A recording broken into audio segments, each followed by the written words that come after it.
নাহিদ ইসলাম আপনি লিখেছেন, নামাজ শেষে জায়নামাজ সালাম করা কি ঠিক? না, জায়নামাজ সালাম করার কিছু নেই। সালাম করতে হবে মানুষকে। ডানে বামে সালাম দিচ্ছেন, এরপর আর কোনো সালাম নাই।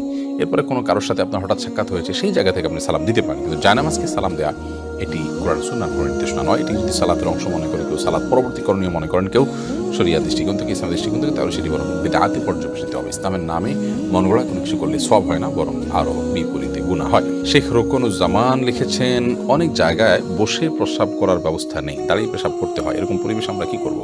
যদি কোনো প্রকার ব্যবস্থা না থাকে এবং দাঁড়িয়ে পেশাব করা ছাড়া নিরুপায় থাকেন, তাহলে আপনি অবশ্যই দাঁড়িয়ে পেশাব সেখানে করতে পারেন, যেহেতু আপনি নিরুপায়।